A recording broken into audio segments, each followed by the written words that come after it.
first pain podcast. I'm Randy Edwards. She's CC Campo. How's it going today, CC? Good. Well, first of all, we're going to tell you a little bit about ourselves and what this podcast is all about. So, CC, go ahead. So for those of you that don't know me, I'm Cristina Campo. My family and my friends, as Randy alluded, call me Cece. We've known each other actually since Newman Smith High School. We both graduated in '82. Yeah, that's a long time ago. So my professional career has been in like computer information systems and software. I'm a data analyst and a programmer, but I've spent just as much time in the health and fitness and what we call the wellness space.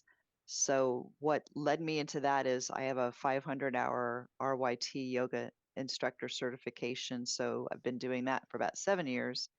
And then I've been doing personal training, group exercise for over 40 years. And what kind of led me into researching pain management, holistic health, alternative medicine, was something that happened about 3 years ago in my life. My older sister was diagnosed with bladder cancer. In her fight to work through bladder cancer, she was in a great deal of pain. Some of the treatments that she had tried initially were not working, and she decided to stop treatment. And when she did stop treatment, she was having to manage a lot of this herself. And I started going into high gear research mode. So when I saw that her health was taking a nosedive, I started investigating pain management for cancer patients, alternative holistic cancer treatments.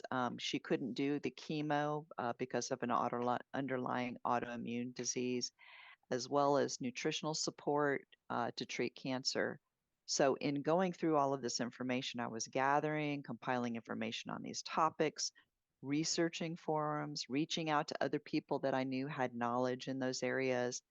And I learned so much in that process that when Randy had brought the podcast idea to me, I jumped at the chance to share what I've learned. I'm by no means an expert, but I find that knowledge is power and sharing it gives you a purpose. So that's where I am today. That's for sure. I agree with that. Um, like she said, we both graduated from the same high school in 1982. I come from I have a BS in kinesiology, a master's in kinesiology, health, and recreation, and I went to college to be a coach, but came out as a personal trainer. Started training my first person in 1986 at Gold's in Lubbock, in Dallas. I was a trainer. Then I bought a gym. I owned a gym for 20 years. Story short, I've had, let's see now, 6 joints replaced because I've had a revision on a hip. I'm fused from L2 to S1. When I first had a 4-level 360 fusion, I didn't have an L3, an L4, and L5 left. I have a spine stimulator. So I've dealt with a lot of pain. It was just from a lot of overuse, heavy lifting, wasn't as much science behind it in the 80s, and then I had a bad wreck in 2007, which we'll talk about that at a later time, but that's my story. So I come at it from a different, from learning things that have worked for me, and like she said, constantly researching things that might help me. Something we should mention, we are not doctors, so consult with your doctor. We do have good information, and it'll be over a variety of different areas just general info, exercise, nutrition, just all kinds of stuff. So yeah, exactly. Anyway. So I definitely, I think that a lot of what we had talked about centers around pain management, and what we're finding as we start delving into it is there is a lot of science behind immunotherapy. There's a lot of science behind treating inflammation, which can be the cause of some pain. There's a lot of psychological aspects to pain management. There's so many different avenues.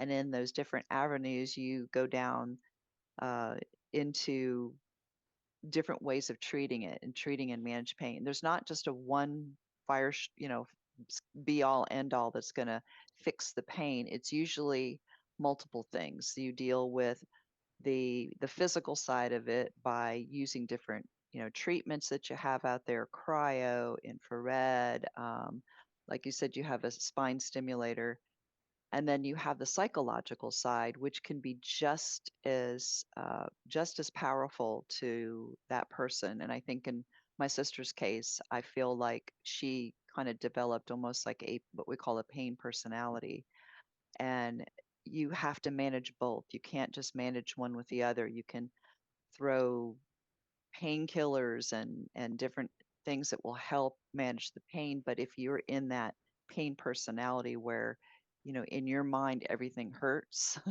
it's really hard to get out of that spiral. And so there's a lot to be said for balancing all the different aspects of pain management and finding which ones work the best for you. So it's usually, like I said, it's usually not one stop shop, that's it.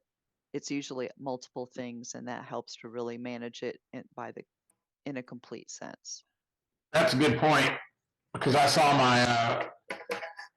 I'm a body mechanic. Tom Brady always had a body mechanic, but he's a raffler. That's what it is. Raffling is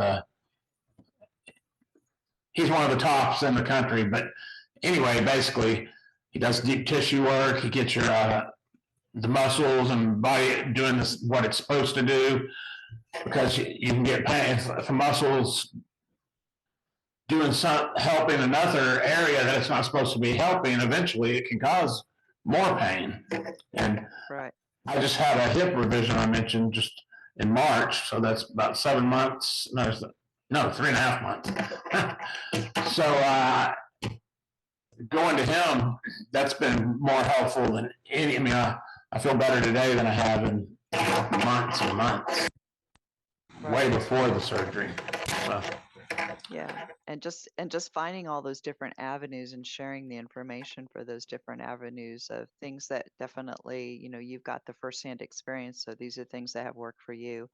Mine was more just researching it, talking to other people that, what their experiences with these different aspects, whether it's a, physical thing that they did, or whether it was a drug related thing, or a nutrition related thing, or even psychological aspect, getting that information from them saying, how did this help? What did you try? What areas work best for you? And just sharing that information. I think a lot of it is just sharing the information, because some folks, they kind of get stuck in, I'm just going to take pain medication and that's all I'm going to do, not knowing there are all these other avenues that are available to you that could really complement what you're currently doing. And I'm not gonna, I take pain medication, but the pain medication is just kind of a mask on the pain. And when you can combine with some of these other things where you actually might start feeling better and you don't need as much. I mean, everybody's situation is different. That's not the case for some people, but for others it is. I mean, so it's just finding what works for each individual and depending on what the issue is. Yeah. And you, from the psychological aspect, I think that what I'm starting to find out in my own personal experience with either long-term chronic, pain that I've had on, I thought was an injury, or I thought was, oh, I must have it, I must be having issues with my knees, or I must be having issues, arthritis in my hips, and that's what's causing it. That I'm finding that a lot of those emotional things you tend to hold in your body as pain, whether it's trauma, whether it's something psychological that's just manifests its way into your tissue. And I never was a firm believer in that until I actually applied it to my own situation, and as I started understanding kind of what that pain was telling me, what that message was, and starting to kind of respect it and do something about whatever that message was I was getting from that pain receptor. When I saw that pain start to dissipate, I was a little bit more of a believer into the psychological aspects of things that contribute to pain. And, and pain can contribute to some psychological issues too, Yeah. like depression. Oh, absolutely. Anybody that's in chronic pain for any period of time is going to have some depression. It's normal. Right. It's normal. Right. And I definitely saw that in my sister. And, my first thought is like, if I stop the pain, then hopefully this, depression will subside. But that's where that whole pain personality takes over. Right. It becomes cyclical, and you've got to break that psychological aspect of allowing whatever process you're applying to help minimize that pain, to allow your body and allow your mind to say, I'm going to receive this, it's going to help. And I think what happens is some people get so engrossed in the pain, and that's all they're focused on, that these normal avenues that they're taking are not working. For that reason, is psychologically you can talk yourself into pain, and psychologically you can talk yourself out of pain, or at least minimizing the pain. Your mind is a very powerful tool when it comes to that. You're right. I agree with that totally. And that was actually going to be part of my topic that I wanted to talk, is the psychological aspects of pain. So I kind of just did that. I didn't know if you had anything else you wanted to add to that. Well, I kind of had it. I mean, especially the year that I had a shoulder replacement and a 4-level 360 fusion 6 months apart, and I'm someone who's obviously owning a gym, being a trainer, obviously somebody that's used to moving all the time. Didn't move hardly at all, hardly did anything, just tried to stay, especially with the nerve pain from the back. Don't move. It's hard on relationships. It does lead to depression, and that's a psychological issue that people just don't. If you haven't experienced it, it is hard on relationships. Anybody that's in a lot of pain. Oh yeah, and I definitely witnessed from the sidelines of the communication between my sister and my brother-in-law was just frazzled, because he felt helpless. He didn't know what else to do. You call hospice applies these different medications to help, tries to make you comfortable, but you feel very helpless. And here my sister is very upset and very depressed with what was happening. So it was it was just being able to deal with both sides of that, of minimizing the pain, or at least bringing it down a few notches, but also providing that comfort of, hey, I'm here, I'm here to talk. I'm, having someone to be able to bounce those things off of. And I think that helps with having a support community of people that know either what you're going through is paramount for you to get through some of the most difficulties. If you don't have much of a support system, you feel like it's all on you to fix those problems. And if you have a support system, you're able to bounce ideas off of people, able to compare notes of, hey, I tried this and this really helped me. And I think I'm hoping that that's what this can offer as well, is providing some information that you didn't have to go out and research, because we kind of did that for you. Right. Yeah, that's exactly. And when we provide certain things, I'll try and put some stuff in the description too. That right. Like an anti-inflammatory smoothie, we'll have it in the description. Right. So, Having, when we talk about things like pain personality. Maybe there may be, some aspects to that that folks don't know, and maybe showing this is what we mean when we're talking about pain personality. This is what we mean when we're talking about holding pain or trauma in the body and how it manifests in the body. Talking about inflammation and how inflammation affects your body. Having the list of the foods of these are different nutrients that help to curb that inflammation response in your body. So, having that information out there that they can take with them, download, screenshot, and apply it. Some other psychological things I can think of is there's just a lot of somebody that's in chronic pain.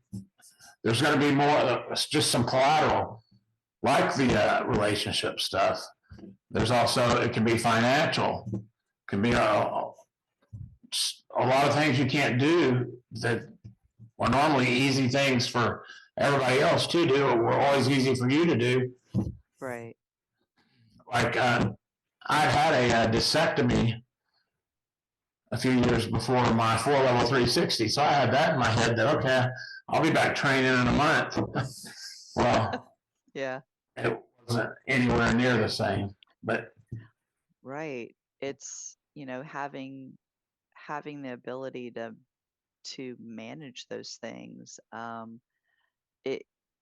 It's hard, especially if you've had, this performance level before, and then your performance level comes down to here, of being okay with that, or, let me improve it as much as I can, but I may never be at this, this upper level anymore. And that's I think that's always a huge thing to overcome when you're having to do those types of surgeries and such. And I currently work with uh, a 55 plus community. And so when I'm training folks in that community, they're coming in with knee reconstruction, shoulder reconstruction, hip reconstruction, issues, other ailments that are going on, arthritis. And so, some of these gentlemen are coming in thinking, I'm 20 years old and I can still do these things.